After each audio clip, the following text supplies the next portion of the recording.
Yeah, Mother's Day, and sure, why not? I mean, when there are movies like Halloween, Friday the 13th, My Bloody Valentine, New Year's Evil, April Fool's Day, Black Christmas and Graduation Day, it seems like you're not safe any day of the year anymore, so why not add Mother's Day to that list of holidays you should avoid? And you might even recognize this cover from my Things I Hate About DVD rant, where I complained about ugly covers, and really, like, what's up with this, and what's wrong with the original artwork, which they actually printed on this booklet and on the DVD itself. So I'm like, I'm gonna rock this, I'm gonna rock this review if I'm able to, just like how it's supposed to be. Like this, Mother's Day. Anyway, the movie is written and directed by Charles Kaufman. Not to be confused with the brilliant screenwriter Charlie Kaufman. No, this is the brother of Lloyd Kaufman, the co-founder of Troma Entertainment. And for those of you who aren't familiar with Troma, it's a film production and distribution company. And well, they make low-budget movies known for their over-the-top gore and nudity and bad taste humor. And I'm not a big fan, but I do really like their classic, The Toxic Avenger.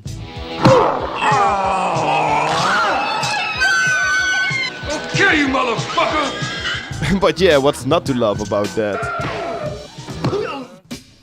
But anyway, Mother's Day is an early Troma production made in 1980, and it's actually a quite interesting one. The story is very simple. Three female friends, they go on a trip through the woods and they get kidnapped by a family of crazy hillbillies. And well, that's basically all you need for an 80s horror flick, isn't it? But there's also my biggest problem with this film. Is it really a horror film?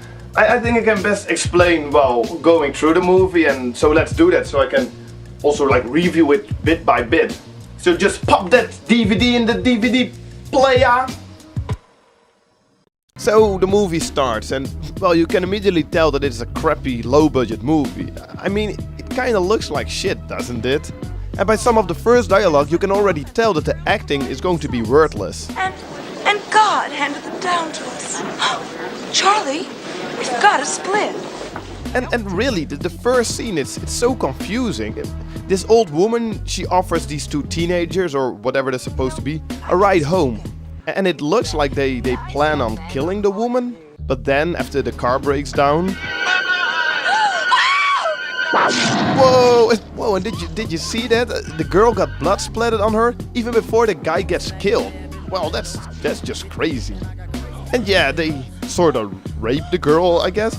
I think it's to introduce how crazy the hillbilly family is. And this here is actually the shot from the cover. Is it really that important in the story?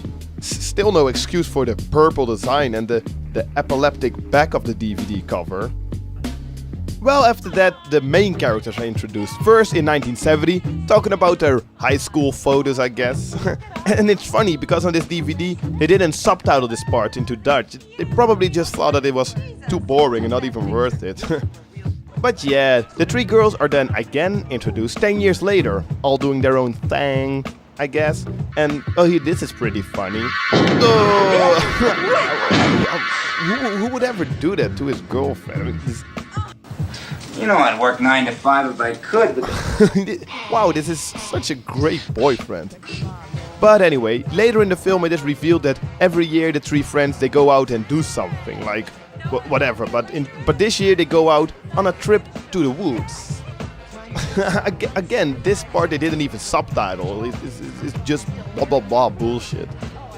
Like I said earlier, my biggest problem with this movie is that I don't really know what direction it is going for. I mean, until now it's been pretty cheesy with scenes like this.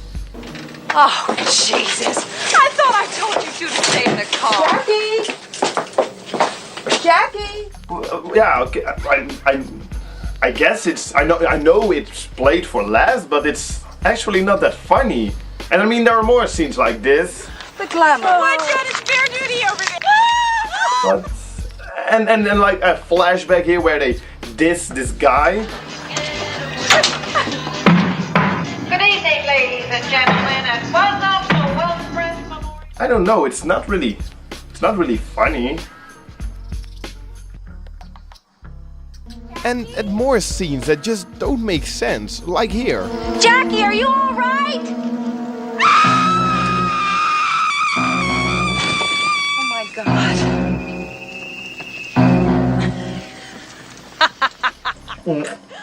How did he... What?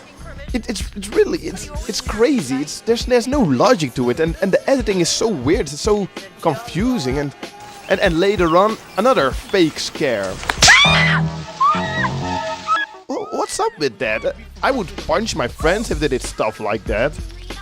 Well, I probably wouldn't, but I would at least complain about it on the internet. Anyway, we're now 1/3 into the movie, and at exactly 32 minutes and 6 seconds, See that? shit hits the fan.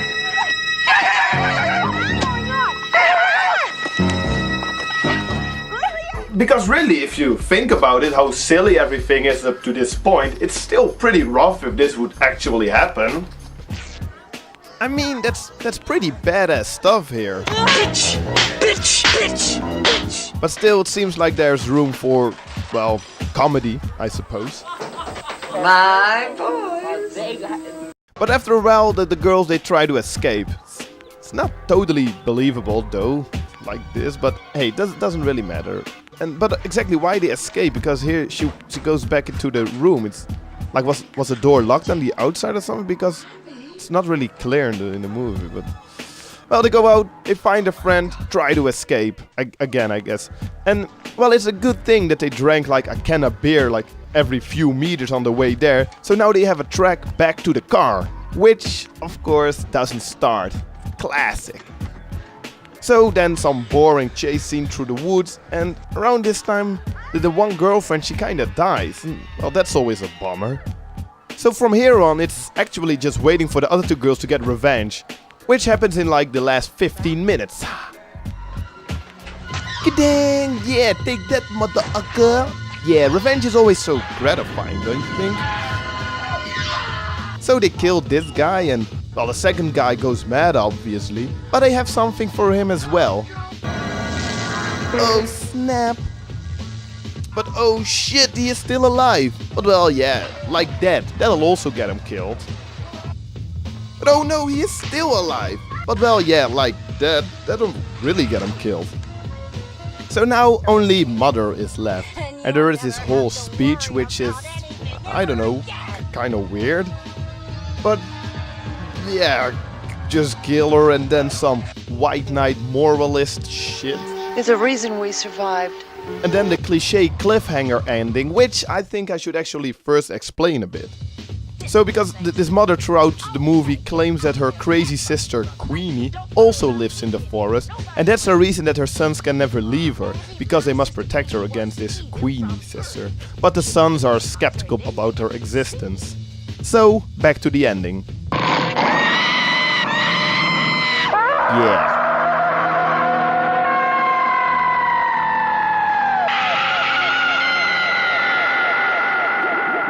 So, in conclusion, you're like, what the hell did I just watch? Was it a comedy or a horror comedy? Well, it was kind of a slasher or similar to rape and revenge exploitation stuff, but you know what? Let's just call it a trauma film.